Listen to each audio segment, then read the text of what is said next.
Well, welcome back to the Back Porch Education Podcast. Every classroom has its own unique temperature or feel or climate. And we want to talk today about what determines how that classroom feels. Is the climate of the classroom something you just simply control with the thermostat? Given the fact that every class is a little different, is it determined by the students in that classroom? How much is determined by the teacher? That's the topic for today. And of course, to go along with that, we have a poem for the day. And so, Jason, what you got for us today? Dude, this one, I feel like it's a stretch, but in some ways. In other ways, it's not. I think this is a good one. This is, you remember, Steve, not last time, but a while back, we did the beginning of Tennyson's super long poem, In Memoriam. It started with Strong Son of God, Immortal Love. Okay. This is one of the sections from this. So this is section 106. Okay. Yeah. He really got after it. This is an absolutely fantastic poem in its own right. And it's all about bells. So from what I understand, this, customary at the time was, you know how like Americans will shoot off guns on New Year's Eve, right? To bring in the new year. In England at the time, it was customary to ring bells. And so at the new year, people would ring out bad things and ring in new things. Okay. Uh-huh. So this poem is about that. All right. So I don't have a title for it, just section 106 of In Memoriam. Ring out, wild bells, to the wild sky, the flying cloud, the frosty light. The year is dying in the night. Ring out, wild bells, and let him die. Ring out the old, ring in the new. Ring, happy bells, across the snow. The year is going, let him go. Ring out the false, ring in the true. Ring out the grief that saps the mind. For those that here we see no more, ring out the feud of rich and poor. Ring in redress to all mankind. Ring out a slowly dying cause and ancient forms of party strife. Ring in the nobler modes of life with sweeter manners, purer laws. Ring out the want, the care, the sin, the faithless coldness of the times. Ring out my mournful rhymes, but ring the fuller minstrel in. Ring out false pride in place and blood, the civic slander and the spite. Ring in the love of truth and right. Ring in the common love of good. Ring out old shapes of foul disease. Ring out the narrowing lust of gold. Ring out the 1,000 wars of old. Ring in the 1,000 years of peace. Ring in the valiant man and free, the larger heart, the kindlier hand. Ring out the darkness of the land. Ring in the Christ that is to be. Yeah. Bells are a big part of poetry. Yeah. Ask not whom the bell tolls, it tolls for thee. That's right. And I heard the bells on Christmas Day. The tintinnabulation, which so voluminously swells from the bells, bells, bells, bells, bells, bells, bells. Yeah. So while the bell is the metaphor here, or the muse, it's the new year that's the point. Mm-hmm. Right? We've got all this stuff he wants to see go away and some stuff he wants to see come in. Yeah. I think it fits in wonderfully well with the notion of a teacher maybe trying to push away, get out of the room some things that maybe have crept in the past, and start of the school year rather than the start of a new year, but same thing. Yeah. Right. Well, and I think that's I like this poem for this episode in part because it's kind of like the funny, oh, haha, we have bells, that set our time in our schedule because of the horrible Prussian system that we don't have to get into. This is supposed to be good. Like there's that sort of bell situation going on. It works on that level, but it also works on a deeper level of purging the bad and bringing in the new, right? I think it's Aquinas or Anselm, one of those guys who says, when we uproot a vice, we ought to plant a virtue. Yeah, you can't leave a void. That's right. That's right. And I think sometimes we let the classrooms, we take what we're given rather than trying to create something ourselves. Mm-hmm. You mentioned the bells, right? It's just easy to well, okay, the bell rang, let's get started. And I felt that way very early in my teaching experience that well, when the bell rings, you all need to get quiet and we're going to start class and then it's my time and it didn't work. I was teaching middle schoolers and they just keep talking. Yeah. And I'd be like, no, class, the bell rang. You're supposed to want steak now. Right. Yeah. And so I recognized that there is a way to the bell is an indicator to me that it's now my time, but I begin class and I begin it by praying. Good. And my students are taken back by that at first. I do it in the old liturgical way. The Lord be with you, and they stand and say, and with thy spirit. Nice. And then I cite the Trinitarian God and even go so far as to be Romish and cross myself. Wow. And they're like, whoa. And then sometimes it's a written prayer, especially on important days. I try to limit the wandering of my mind by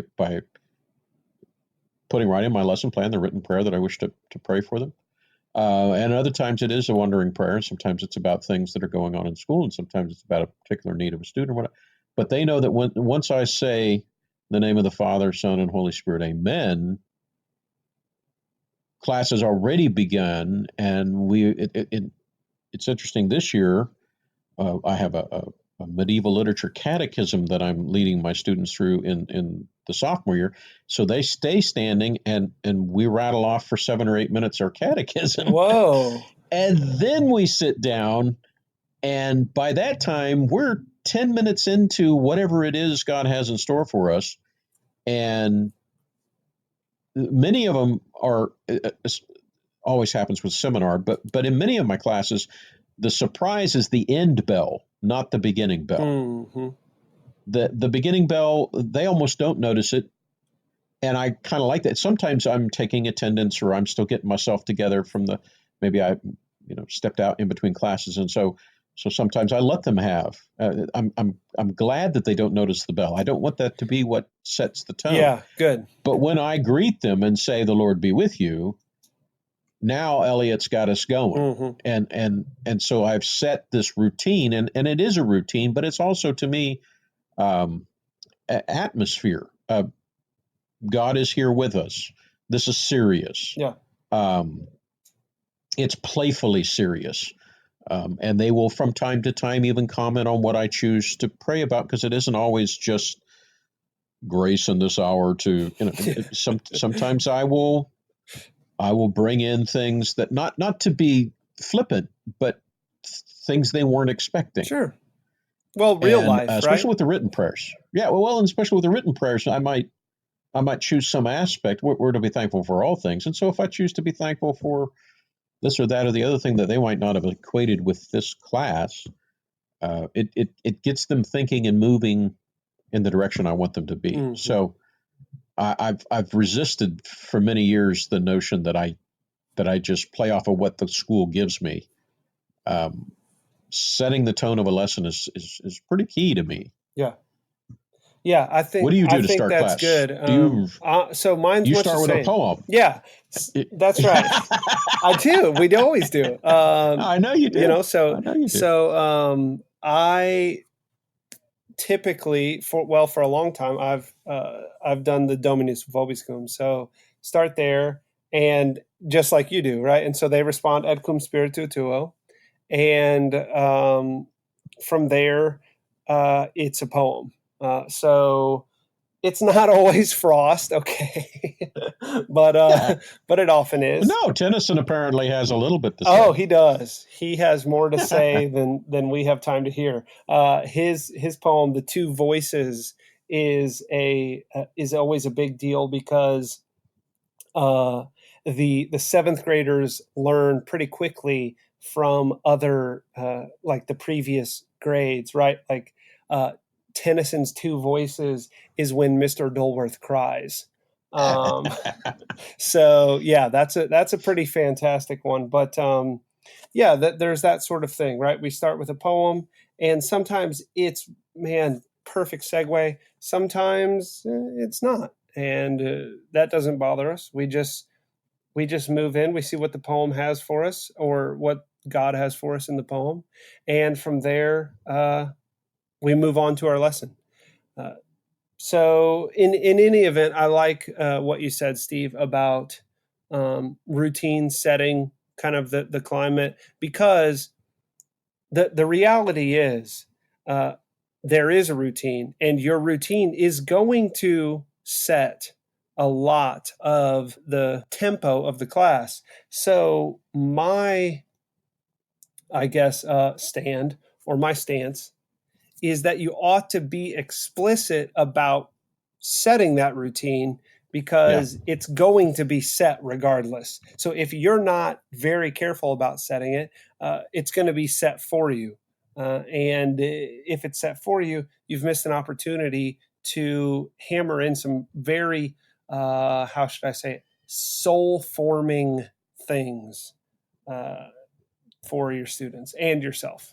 Well, and it's the difference between maybe what a Stephen Covey proactivity versus reactivity type of thing. If I So don't, he's the 7 habits for highly Yeah. effective, whatever. Okay. Yeah, and he emphasizes in human relationships that proactivity, thinking ahead, Yeah. Anticipation is much better than reaction. Yeah. Okay. And I think especially in a classroom, I mean, I would assume you're expected by the powers that be to have a certain classroom decorum. They don't want bedlam, although my seminar classes can. We'll have to talk sometime about the 9 rules of dialogue from good old Stringfellow Barr.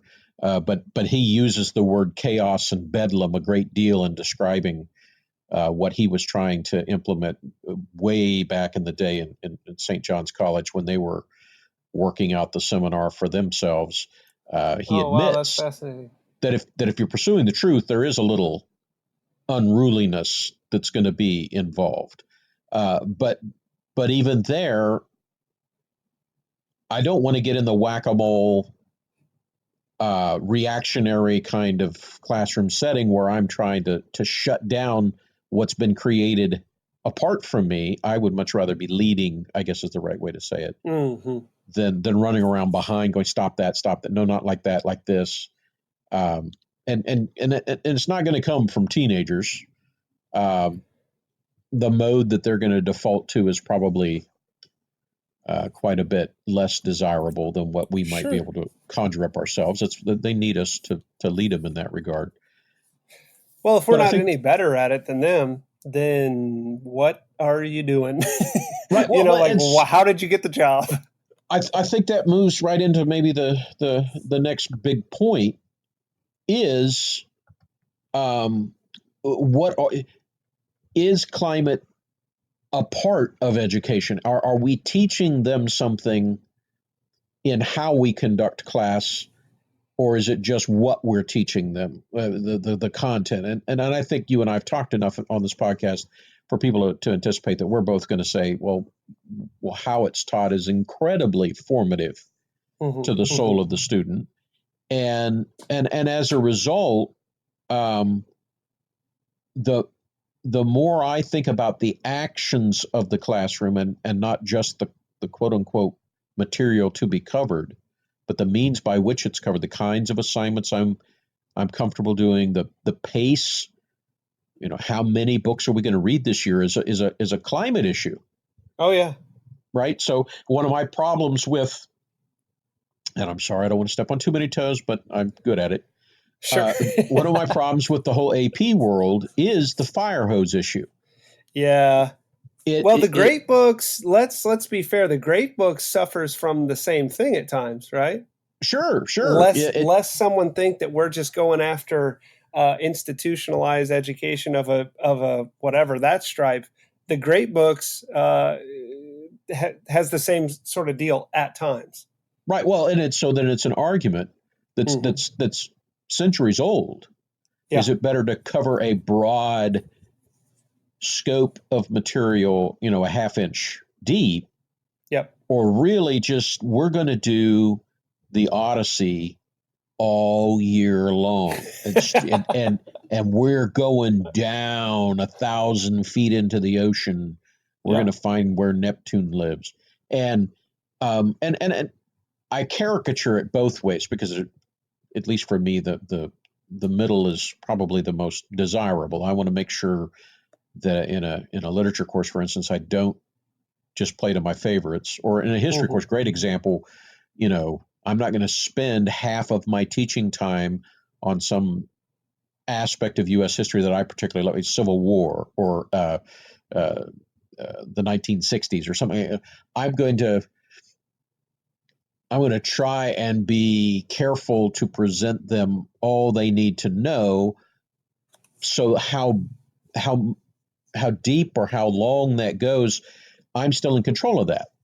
Yeah. So if I'm Absolutely. assigning 80 pages a night or 8 pages a night, I'm determining a great deal about how they quote unquote feel in my classroom.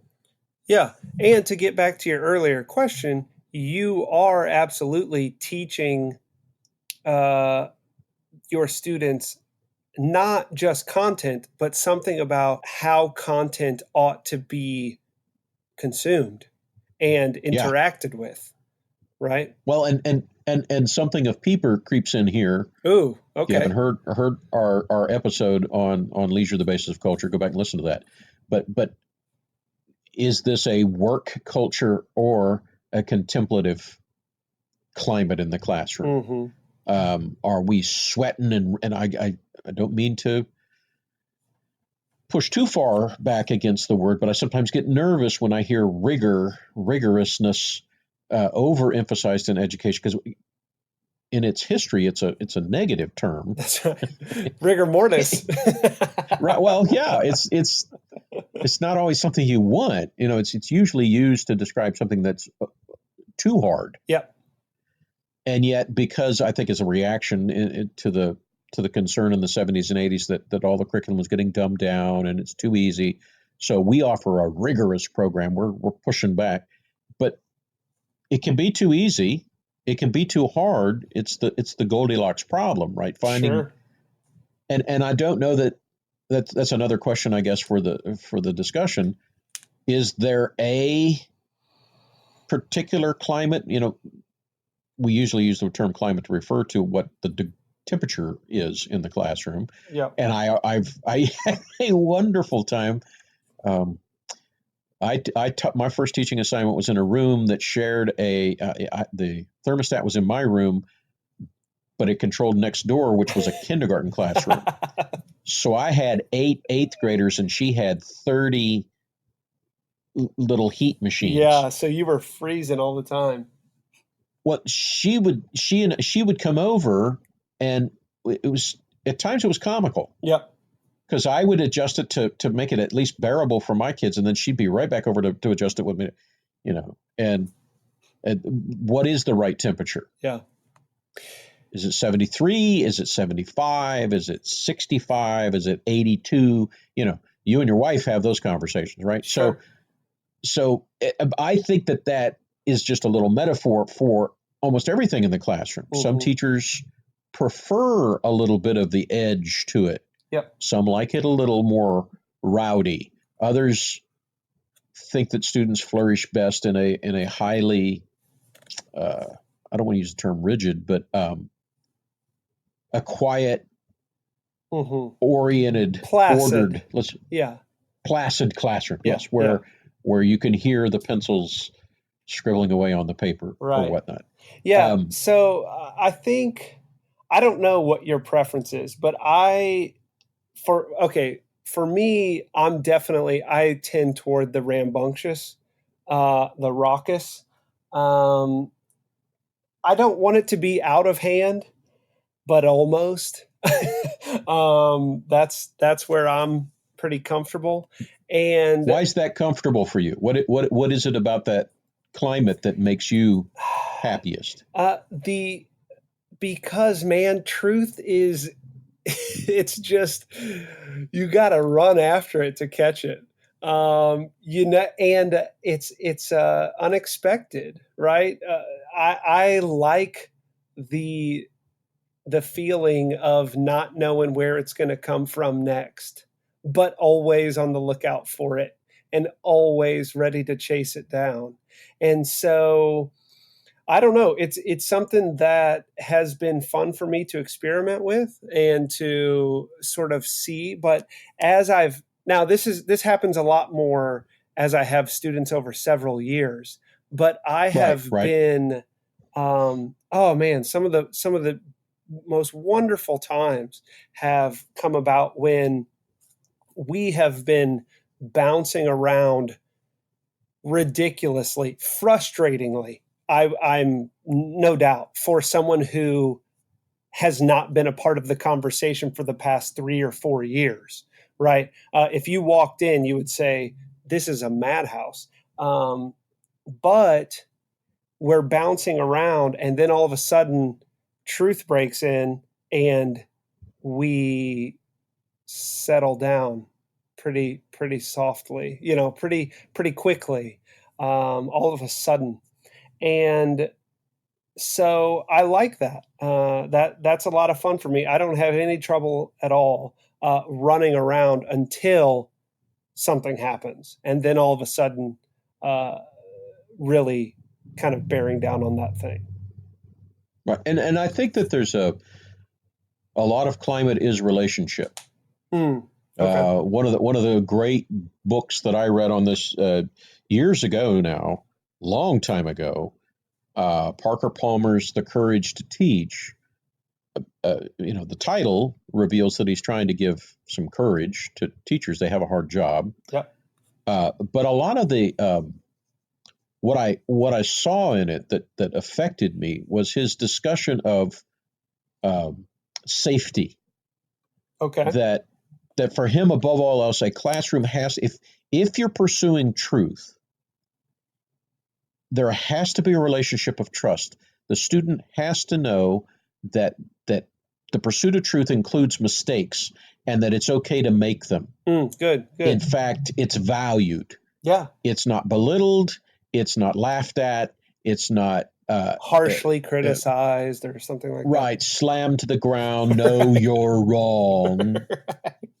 But it's so I'm in another school year. I have another set of seniors. Today was our very first attempt at a seminar, and it is difficult because they don't know how to do it, and they don't trust each other. Yeah. And one of my students, who's also a former student of Jason, oh boy, made a comment, and I said, nobody else said anything, and I said, well, I don't know if I can agree with you. And she looked at me like I had just slapped her across the face, and I said, sweetie, I'm not saying you're wrong. I'm just saying I have a perspective I'd like to present that might either change your mind or mine. Yeah. And it's not mean to challenge each other. It's good and necessary and it can be fun, but it demands what you were just describing. When they've been in it with you for several years, they know what the rules are, so to speak. They know what's up. Yeah. And so they trust you and themselves to keep it safe.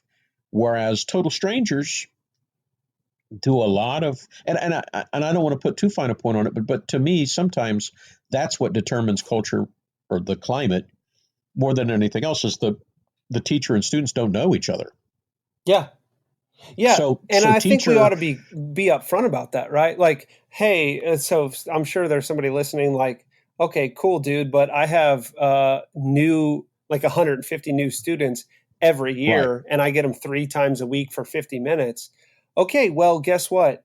We're going to have to be way more explicit about um, setting the tone of we don't know each other, so here's what politeness looks like. Here's what arguing looks like. Here's how far we can take it. Let's not hurt one another beyond repair here. You know, like Right. that's you gotta do that work if you want the good stuff of conversation. Well, and if people are doing the math in their heads, you just described college Yeah, right. 3 times a week for 50 minutes. Right. And college offered me a unique opportunity that I'd never had. Well, I guess in a small private high school that I was involved with as a student, I had some of this. But college, going to a very small college, 4,000 kids, afforded me an access to professors that I just never felt as capable of in high school. Hmm. My contact with teachers was pretty much limited to the classroom. And in college, some of our favorite professors became that way from interactions outside the classroom. Yeah, me too. They Small were, liberal arts school for the win, I think, on that one. yeah, and you'd see them in the snack shop or something. I've been meaning to ask you, and you'd ask that zinger, and they'd smile and say, "Well, let me get you a cup of coffee and let's talk about that." And then Yeah. you know, so that changed the dynamic, at least for me in the classroom as well, Hmm. because I knew that it wouldn't be possible for that professor to answer that personal a question in a context of 150 students. But if what was happening in the classroom brought up questions, I know I had access to him outside. So, and I think that's possible. That's of course the most of what we're describing at the moment. If the listener is involved in homeschooling, they're going, "What the heck are you talking about?" Yeah, you that's know, true. That's true. because the a lot of what we're talking about is overcoming things that are foisted upon us. The climate's entirely determined at the home, and yet I think still ought to be thought about. It, Totally. you shouldn't just, I've known people who literally rang bells in their home to move from Hmm. subject to subject. I was like, "What are you Hmm. doing? Stop that." I don't. I You don't like don't that. have to do that. You're the only people in the world. Set Right. free from that stupid thing. Don't Wow. feel like you've got to make your child feel like he's in school. Yeah. You know what I'll say Uh, about that? Go ahead. I'll say this. Uh, Homeschool allows you a lot of freedom. So if you want to ring a bell, that's your prerogative. Everything's your prerogative, you know? So good for homeschool that you can make that choice. I might say leave the bell somewhere else, but that's your thing. So okay, cool. Okay, let's cover one more thing. What do you think about the physical space, Steve, of a classroom? Well, let's run right back to that thermostat I talked about earlier. The little lady running over and adjusting the thermostat Yeah. also was radically different. My classroom itself is at times painfully bare, Huh. barren, Yeah. plain, Vast. vast stretches of untouched wall. Yeah. Um, and I don't have a lot of personal mementos, and I don't. And she's teaching kindergarten, and it was amazing. Hmm. You had no idea what color of paint was on the wall. She literally would overlay. She would go to these conventions and stuff and buy all this instructional material that went on the wall, and she stated that there were bulletin boards in there, so I could not see evidence of such. It was just Mm. layered, laminated stuff all around the walls. And then when she ran out of wall space, she'd still get these cool things, and I got to put this in my room. So she discovered that you could string them. You know what a hanging ceiling is, a false ceiling. Yeah. Yeah. She would run string through the little grid Oh boy. and have stuff hanging. And Yeah. and then at lunch, the usual conversation was, I got more kids this year that have attention problems than I have ever had. And I'm like, lady, you keep putting all this stuff. If I was a kid in your class, I wouldn't know what to look at first. The students had a pretty good idea what to look at in my class. The only thing that was going on is this talking dude up at the front of the room. And 4 white walls. Yeah. Well, and I have taken that into consideration. I do recognize nowadays, and if you walk in my room today, the first thing that everybody notices is my books. Yeah. I got one wall just totally filled with books, and that seems odd for people, and I don't know why, because it's a school. But I do put artwork up. I do put some thought into what kind of mementos I keep in my room. There are some things that connect me with past students, things that students have made, some project. I have a great guy, Montag, Fahrenheit 451's main character, that a kid made out of junk around the house, but it looks awesome. And so it's been given a place of prominence in the back of my room. That's and students cool. will go, who made that? No, Blaze made that. Oh, I remember Blaze. So lighting is a big deal to me. My school came through and put in LED lights, and they're harsh, man. Yeah. And so if my students are starting to kind of get a little middle of the afternoon, we could take a nap now. I'll sometimes walk over. They're fortunately dimmable, and they're usually dimmed down a decent amount with window shades open to let natural light in. But if they're getting a little sleepy, I'll just walk over there and zoom them babies up to full power, and so I can control that. High alert. Well, and music. This has been a discussion that's 30 years old with me now. I love music. Okay. Yeah. I respond well to music myself. But then it's this tug of war. They want their music playing, and I tell them just not. It's not that I don't do or don't like your music. That's irrelevant. Right. The climate of the classroom has to be such that you can study by it, that you can think. And I know what's going to happen. I put your music on, you're going to be thinking about it rather than the text, or typical music is only playing when they're doing quiet work of their own, rather than us trying to do something together. But so music for me is the thing that I want to incorporate more, but I can't find a way to do it that adds to what's going on. See, I would think that if you took a seat on a stool and as you recited your poem, played your accordion. Okay. Weird Al style. Wah, wah, wah. Yeah. It put a whole different light to some of your poetry. But yeah. Last thing. I wish that I had a very busy room in terms of like my wall space, just so that we could have a good conversation about why we did it differently. But I'm very much like you in terms of my contention has always been that the more there is on the wall, the less time each student will spend looking at any individual thing. So I have always kept it very sparse and only put the most important thing or things on my wall. So, just literally 1 or 2 paintings. And that was it, and I like that. I don't know how other people did it, but that was good for me. Well, I have, so some of my projects are, because we do literature, like when I don't currently teach Rime of the Ancient Mariner, but when I did, it evoked a lot of creativity from my students.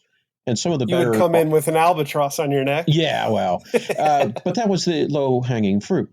They would draw pictures or make a paper mache albatross, or they would produce artwork. That poem made many of them, became a muse for them. That's cool. Yeah, and so then I realized, and I didn't keep it up, but I realized that, hey, I'm going to choose 1 or 2 of these, and we'll display it the rest of the year. right outside my room or in my room or something like that. And so that was fun. And I could see myself getting back into that at some point. But yeah, the one idea I'll throw out there that I thought was clever and it completely flopped. Okay, lest people think that everything I ever tried worked. The big sticky notes. I mean, the ones that are like a foot and a half across by 2 foot tall. Yeah. It's like a big sketch pad, but it's got a sticky thing across the top of it. I got one of those one year. Some parent just gave me this. I don't know if you can use this in class or not, but here's this thing. They're fairly expensive, like $35 or something. And I had a few of those markers or whatnot. And so I found an easel and I put it in the corner of the room. And every time a student, and this is middle school, every time a student would give me one of those, wow, that was really good statements, I'd take the time, I'd go over and I'd put a quotation mark and I'd write out what they said into quotation mark and put their name at the bottom and boom, slap that bad boy up somewhere on the wall. Still now, teaching. I've got to say, that sounds like a totally awesome idea. I thought the history of thought from this year, think about what May could be like. Yeah. You remember when Billy said, and then over here later, Susie said, it fell apart because of some there was a recurring name on many. there was a witty kid that got a lot of the write-ups, and then some, more than once I had a kid just a little tear running down their cheek. You're not going to write up my comment? I thought it was really good. Oh, honey. Right. No, it didn't make the cut. Right. And they're crushed. What? Oh, well. Oh, yeah. I didn't think about that. You saved me by telling the end of the story because that was something I was ready to implement. I still write some of them down, put them on a private blog somewhere so I can remember them. But I don't put them up on the wall anymore. So.